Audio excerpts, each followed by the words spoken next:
toilet humor, an overexposed heel authority figure, and Becky Lynch returns. All that and more right now. Welcome to the WWE Podcast, your place for the most passionate wrestling analysis on the web. Just turn Roman heel. What is WWE waiting for? When other wrestling podcasts put you to sleep, you can count on the WWE Podcast to keep you engaged and asking for more. I've been watching wrestling for over 20 years, and that was one of the best matches I've ever seen. If you're easily offended, this may not be the show for you. Whatever happened to the men being able to physically retaliate against the women in WWE? This is a fantasy environment. This is unlike any other wrestling analysis. So without any further delay, let's get the show started right now. Welcome to the WWE Podcast. You are listening to the internet's most passionate WWE analysis. That's not just a slogan. I really believe that. So take a listen, give me a try, and if you're listening to this, then you really are giving me a try. So I thank you very much for that. This is all about Raw and SmackDown, for the highlights of the show that was aired on Monday, November 26th and Tuesday, November 27th. So we're going to get to those shows. And before I do have a quick announcement that I'm excited about. I don't know about you guys about this, but it's pretty cool. I am now on iHeartRadio. So if you have iHeartRadio and you like to listen to podcasts on that app, you can find me there. I'm also on Spotify. I'm also on Stitcher.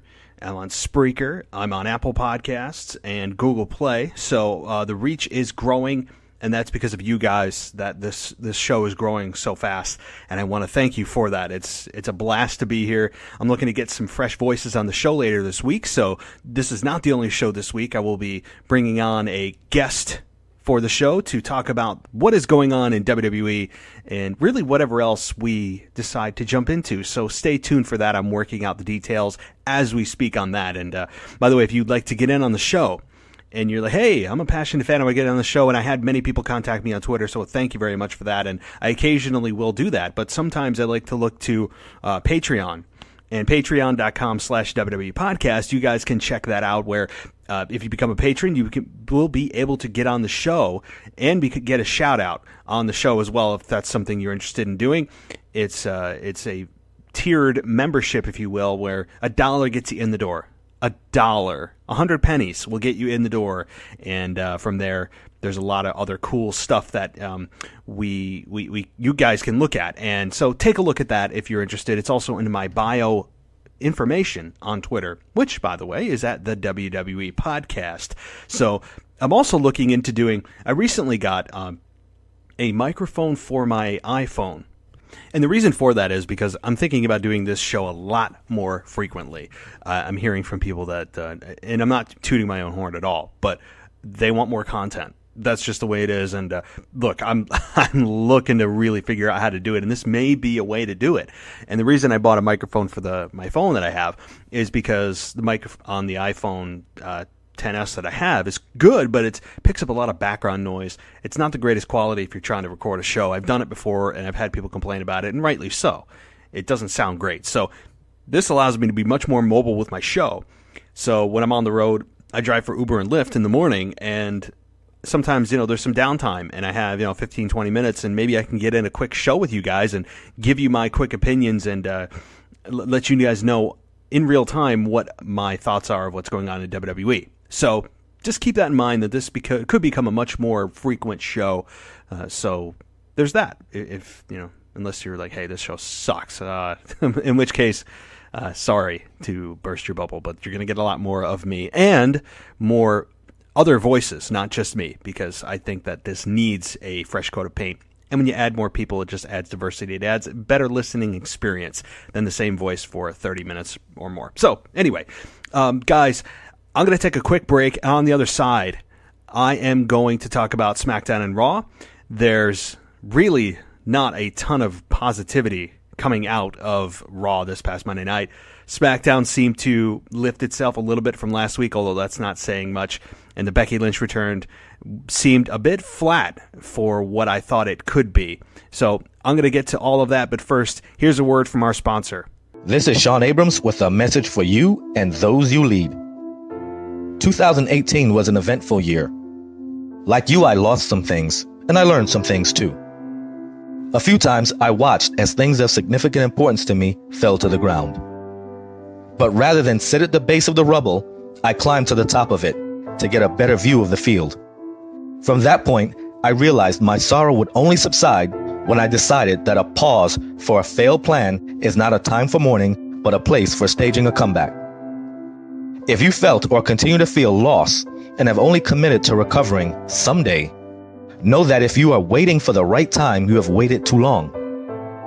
The inception of your vision will mark the start of your labor. If not, it's only a dream. Leaders don't dream, they hold a vision. Note the difference between dreams and visions. Dreams are magical places with magical things that cannot exist. Visions are grounded in reality, even if they are in the future. Take comfort in the fact that your vision cannot betray you. It will exist in its time until you bring it to pass. This is what effective leaders do. Great leaders help bring to pass the visions of those that follow them as well. In this time, we'll need strength, timing, intestinal fortitude, and courage, not once, but each and every day. At the time of this recording, there is still time to execute in 2018, or at the very least to plan to execute. In 2019, when you plan to strike, take careful aim not to miss your intended targets. Don't listen to naysayers. Anyone who would listen to the voice of dissension is not a leader but a follower. This holiday season, lead those within your sphere of influence to recall what we gained, what we are grateful for, what we have left, and how we made it this far. As a leader, you are a part of the membrane that divides success and failure. What you did in this year counts for this year and many more to come. Happy holidays from Abrams 360 Media to you and yours. I'm Abrams, you're awesome. Thank you for leading in the first person. That track is part of a holiday album called Q4/2018, the Holiday Album. It's inspirational and holiday themed. You can listen to the rest of the tracks for free by visiting Abrams360media.com. All right, guys, so let's get into WWE and let's get into exactly what happened this past week on Raw. And overall, I thought this was, I've read all the reviews, I've heard some shows, and the majority of what I'm hearing and feeling from people is that this was a downer show. It was a very boring show. It didn't progress anything. Very heel heavy, very heel dominant. And I would say to all of that, you know what? You're right. But let's look at some of the things that I think it did right before we start burying the show. And one of that is, believe it or not, the Nia Jax promo. Now, I was a bit critical of it on my Twitter feed this past Monday night. And I mentioned that when Nia said that ever since she faced her, that Ronda Rousey's career has taken a downward spiral, and that hers has been ascending. Really? But has it? Does she understand? Do the writers understand what the meaning of downward spiral is? I mean, Ronda Rousey was and became the Raw Women's Champion. She has remained undefeated since that time, so I don't know what a downward spiral is to them. But anyway, but the positive of this promo was this was the most relaxed, this was the most genuine that I felt Nia Jax has been, at least from a promo perspective, since she has come to the Raw roster. Now, did it feel scripted at times and was it a little awkward? Yeah, but those are the growing pains. I think Nia Jax has really, at least in my estimation, turn the corner in her promo style. And when you're a heel, you can do that. You can do that. And I think Nia Jax has modified her delivery, and it felt more organic, even if it was clearly scripted. It just felt different from her, from everything else that we've heard in the past. And that's a good thing. It's a very good thing. I also like how they're owning the fact that she broke Becky Lynch's face. Makes total sense. People calling for her to go down to NXT. Why? Why pour cold water on that heat? I think it's the smartest thing WWE has done. I mean, to have a knee-jerk reaction to send Nia Jax down, back down to NXT. Number one, you're pouring cold water on real fan heel heat that they are now really angry at Nia. And in the blink of an eye, in one swift move, they turned her into the hottest heel in the company. And also, it would be I think it would make NXT look like second class if you send her back down there. It just, because now you're taking somebody that can't perform or has issues with hurting other people that she works with down to NXT. It just wouldn't be a good look all around. There's no point in doing that. It makes no sense. It would be a black mark against NXT to really define down what NXT is. And you are really not taking advantage of all of this controversy that Nia Jax has caused by accident. So I think it's a very smart move. Bravo to WWE for capitalizing on it so far. I'm enjoying it. Ronda Rousey has no shortage of opponents right now. None. Was her promo a little awkward against Nia? Yeah. Wasn't Ronda's best night either. It really wasn't. I didn't really feel as if she had delivered, as she has done in the past. But I still think that is the biggest area that Ronda Rousey has to improve is the promo.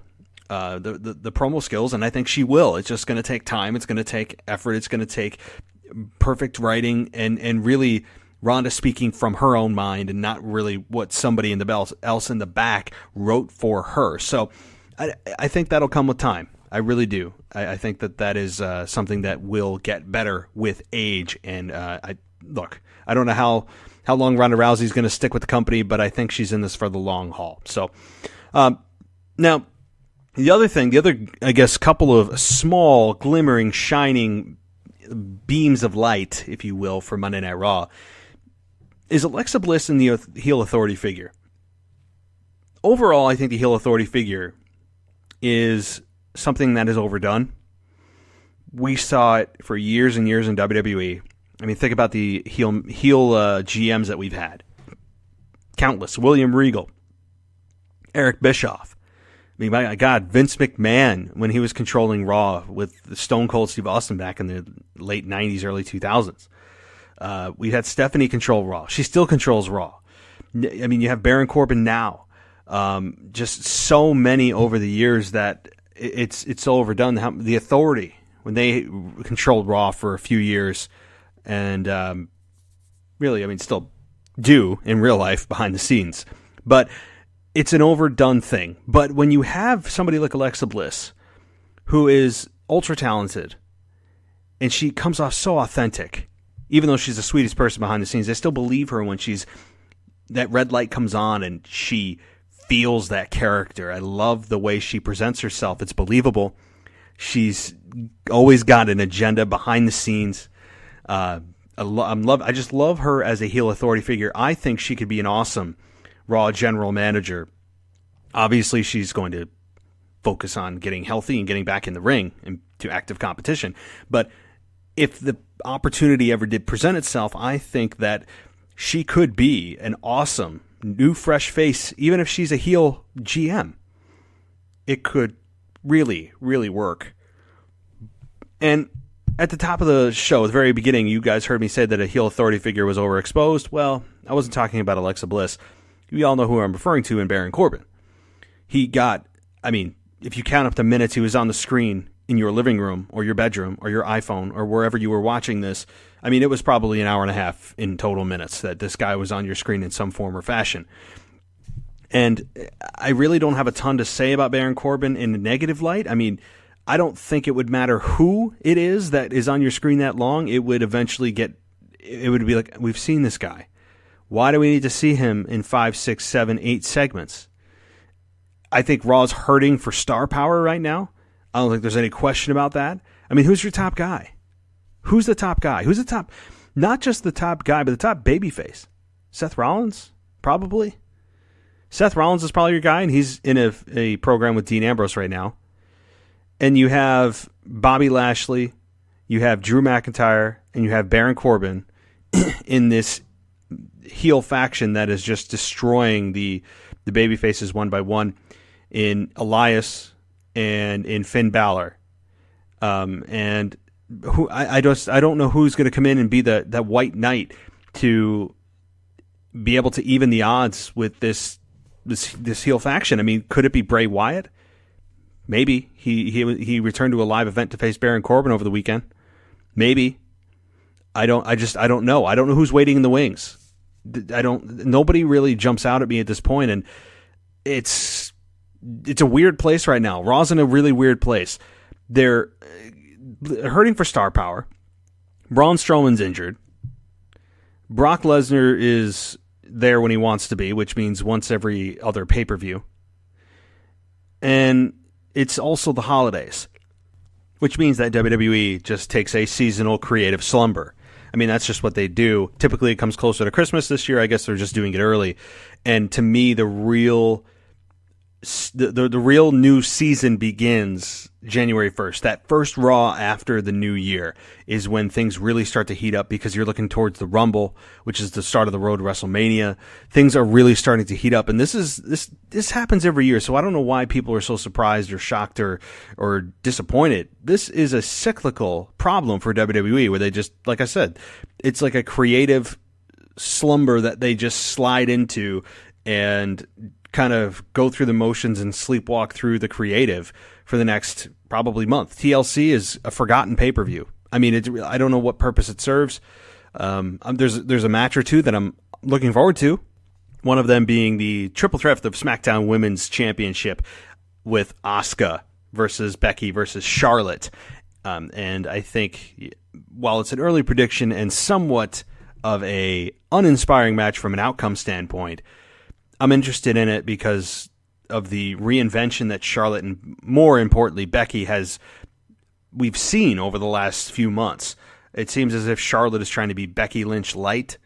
Well, she says, by the way, and I know I'm jumping from Raw to SmackDown, but this is how my brain works, folks. It's how my brain works. If you have Charlotte out there trying to be Becky Lynch light, which essentially she was, and she said that she didn't do it for Becky, she did it for herself. Well, no, Becky mentioned several times in the weeks before that she did it for the SmackDown Women's Division and for Becky Lynch, the Women's Champion. So, now, I don't know. It's just kind of like, okay, no, you did say that you were doing it for Becky. You didn't just say you were doing it for yourself. Anyway, I don't know if I'm buying the whole Charlotte turn. It doesn't seem as organic. It doesn't feel as... It feels a little forced.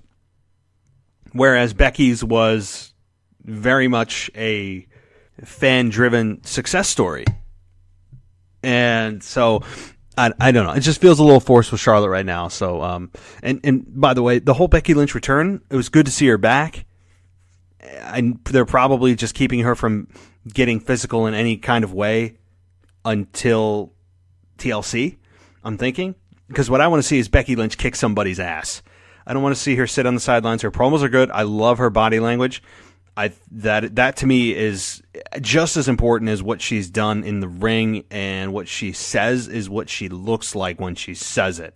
And that is, to me, one of the biggest key components for her success is she emotes badass, and she emotes it in an authentic way. So anyway, that's what I think about SmackDown. I think that ultimately Asuka's going to be there to be the foil for Charlotte and Becky. I think Becky's going to end up pinning Asuka to keep the SmackDown Women's Championship. And obviously, I think Ronda Rousey, in some form or fashion, is going to get involved. I don't think there's any question about that. None. She has an issue with both women. Has an issue with Nia Jax. She has 3 women on her radar that she could have a very good program with right now.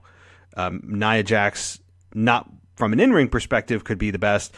But from a story... it's hot because of what Nia did to Becky. You have Ronda being the one to take the fan support there, and I would love to see Becky versus Nia right off the bat too. I mean, there's so many things that they can do from this. There's 4 women here that you could go any which way, and I think it would be a great way. Eventually, they're going to get to all possibilities, but okay, I'm getting off the rails. Let's talk a little bit more about Monday Night Raw and a couple of the things that I really took issue with. How many times do we need to see Drake Maverick engage in toilet humor on Monday Night Raw or on a pay-per-view, anywhere? Why do I need to see him pee his pants, pee on Bobby Roode's robe? I mean, what's it next week? I mean, he's going to crap himself? What's this do? And you know, this is just Vince McMahon slapping his knee backstage, laughing by himself. It's ridiculous. It doesn't do anything. And actually, I'm really surprised they were able to do this on TVPG. I mean, he legitimately peed on Rick Rude. Bobby Roode's robe in the toilet. I don't understand it. I don't get it. And moreover, you have Bobby Roode, who spoke about how important this match was, that he's getting a tag team title match, and he's distracted by some buffoon on the Titantron with his robe, but yet you have a opportunity of a lifetime in front of you with the tag team championships on the line. I never understood that. Never got that. Don't get it. If you're a professional athlete, you shouldn't be distracted by anything and be focused at the task at hand, and that is the men or multiple men in the ring trying to beat you. And I understand it's all the work, but if you want me to believe, this is what you do. It's just, it makes baby faces look like fools, which is why WWE has yet to successfully create their own baby faces without WWE turning them heel, only to see the WWE fans go, no, wait, we love this. We're not going to boo you. We love this. This is a great character. It's authentic. It's real.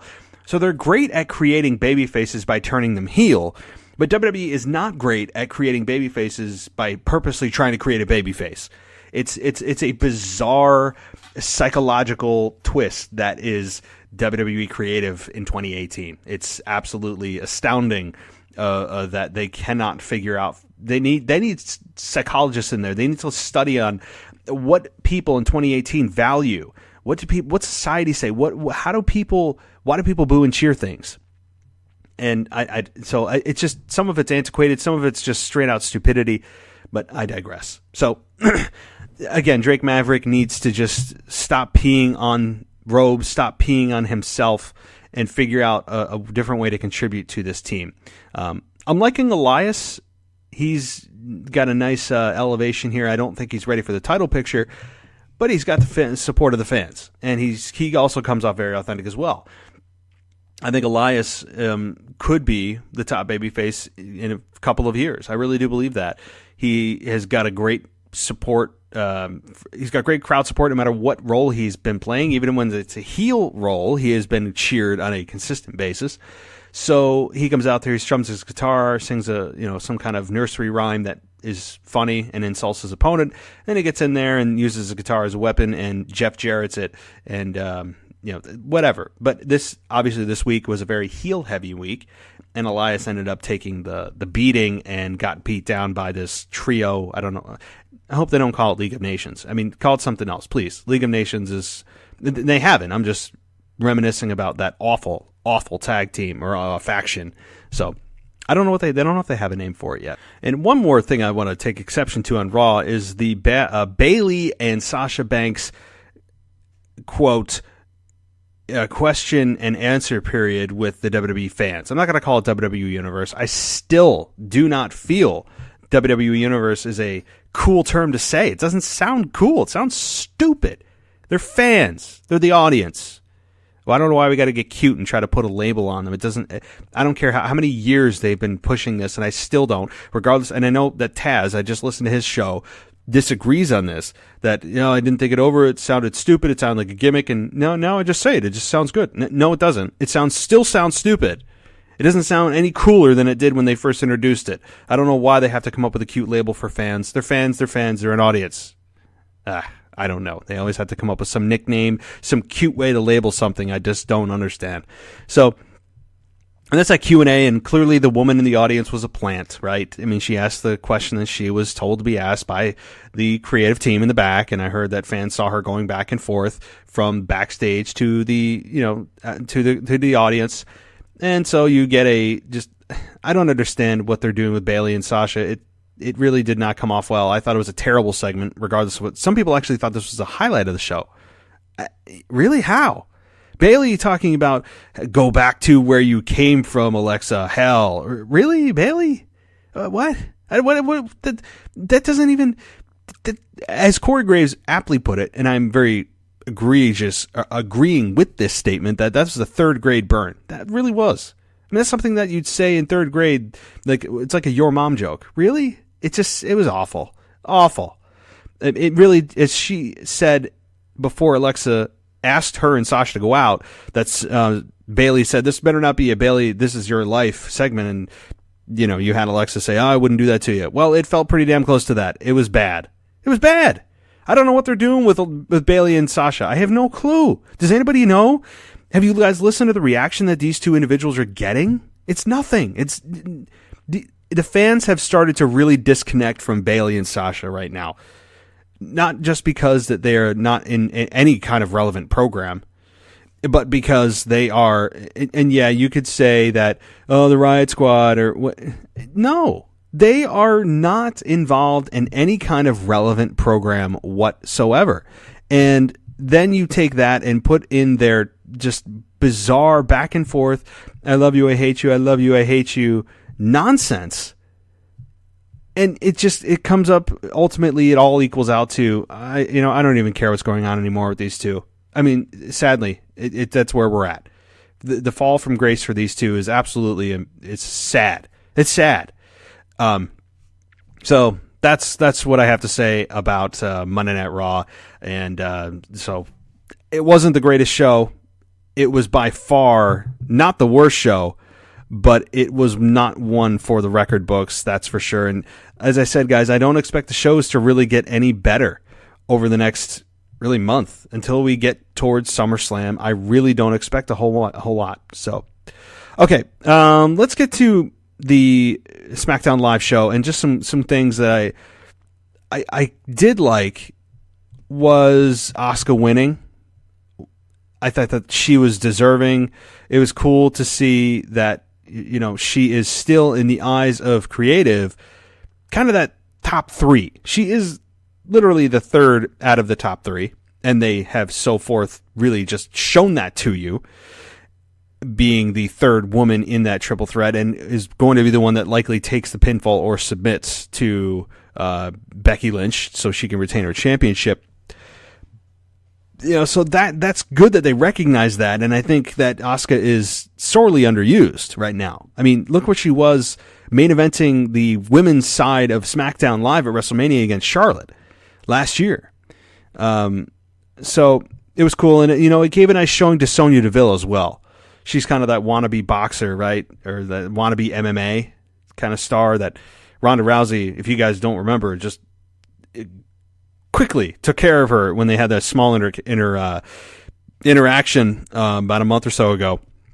So the other thing, The Miz and Shane McMahon. Shane McMahon says he's, doesn't look at himself as the best in the world, yet he's backstage standing next to it like it's his firstborn child, but, always got to be on your phone. Everyone's always got to be on their phone whenever the camera's cut to you backstage. I mean, it's just like a law in WWE.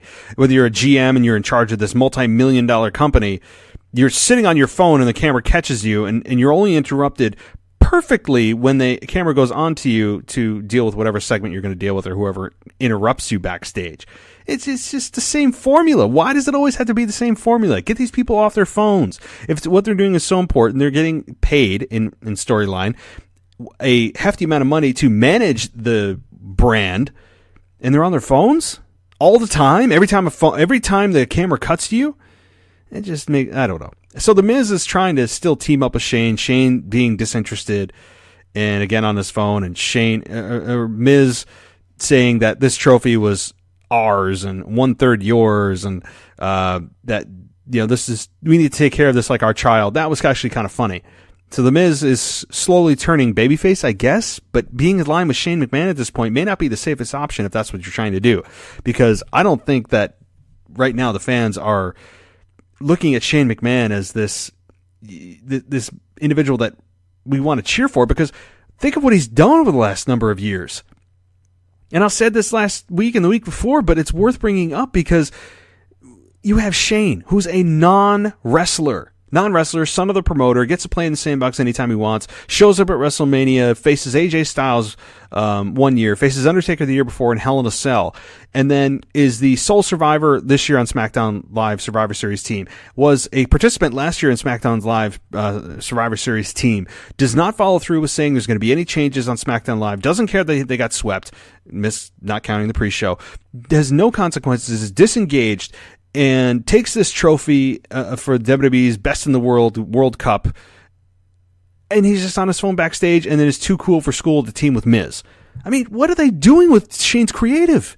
If they're trying to turn him heel, they're doing a damn good job of it, because I'm really starting to dislike Shane McMahon. Really, I mean, really. It's starting to become like, this is enough. Like, somebody just whoop his ass, and just, he needs to be out for months. I mean, really, I don't understand what they're doing with him. So, okay, and then you have Randy Orton and Rey Mysterio. It's kind of like, we've all been watching WWE for, most likely if you're listening to this, for a number of years.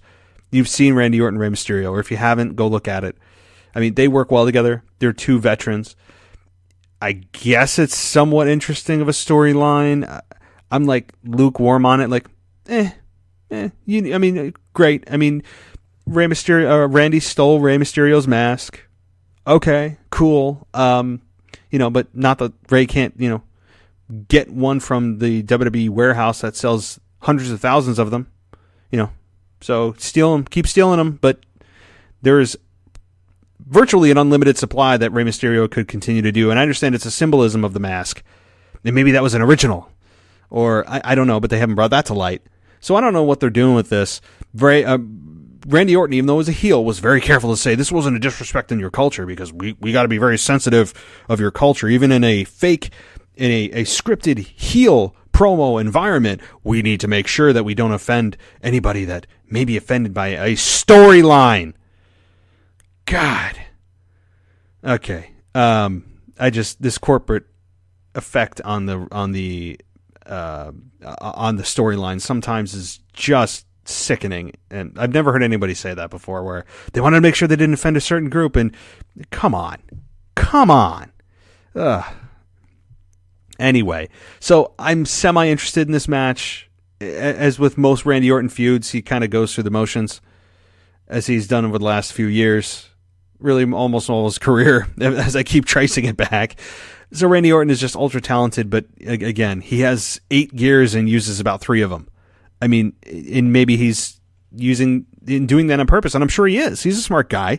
He's doing this on purpose to extend his career, and I don't blame the man. He's trying to make as much money as he can for his family. So, or himself, or I don't know, whoever. Anyway, that's really what I really have nothing to say about this feud other than it's okay. It's just okay.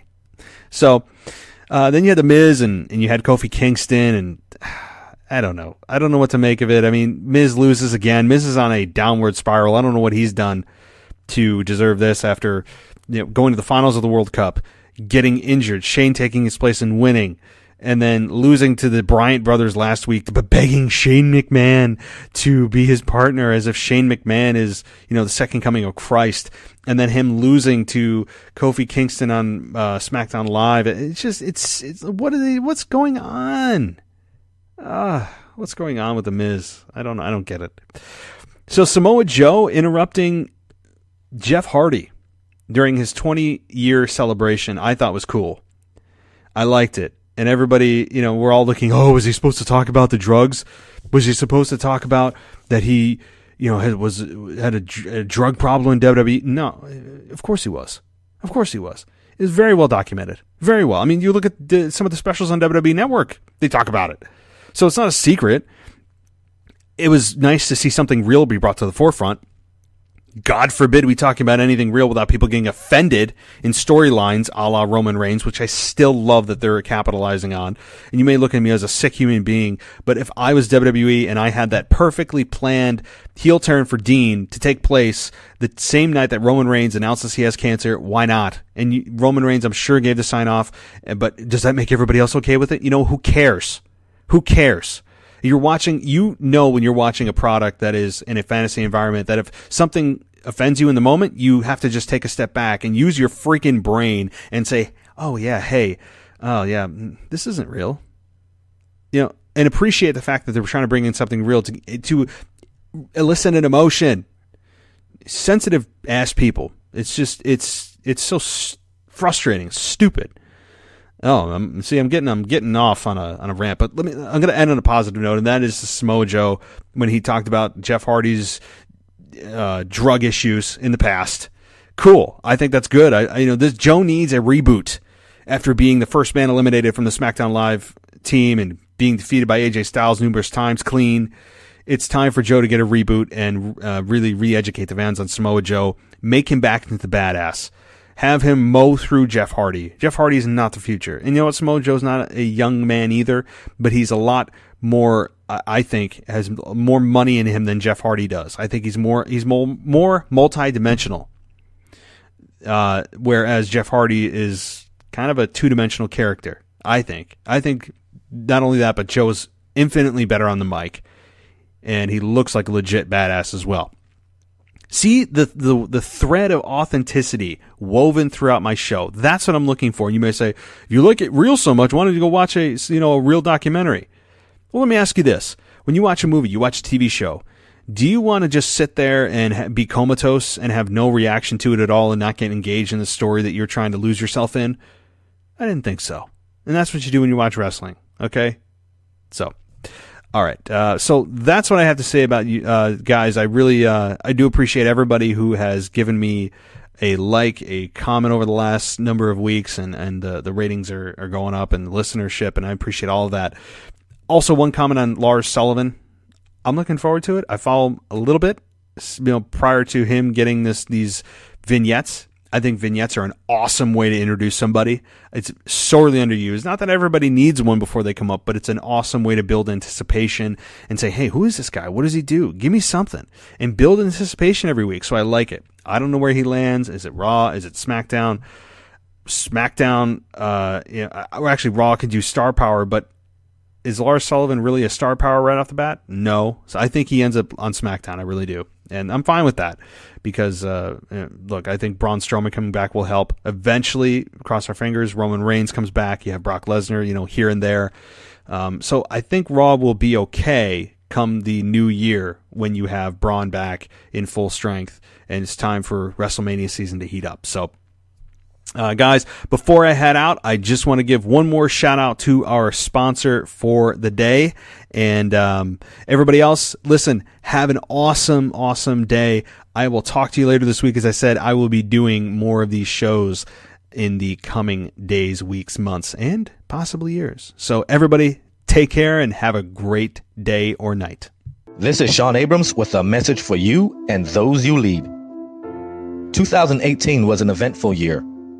Like you, I lost some things, and I learned some things too. A few times I watched as things of significant importance to me fell to the ground. But rather than sit at the base of the rubble, I climbed to the top of it to get a better view of the field. From that point, I realized my sorrow would only subside when I decided that a pause for a failed plan is not a time for mourning, but a place for staging a comeback. If you felt or continue to feel loss and have only committed to recovering someday, know that if you are waiting for the right time, you have waited too long. The inception of your vision will mark the start of your labor. If not, it's only a dream. Leaders don't dream, they hold a vision. Note the difference between dreams and visions. Dreams are magical places with magical things that cannot exist. Visions are grounded in reality, even if they are in the future. Take comfort in the fact that your vision cannot betray you. It will exist in its time until you bring it to pass. This is what effective leaders do. Great leaders help bring to pass the visions of those that follow them as well.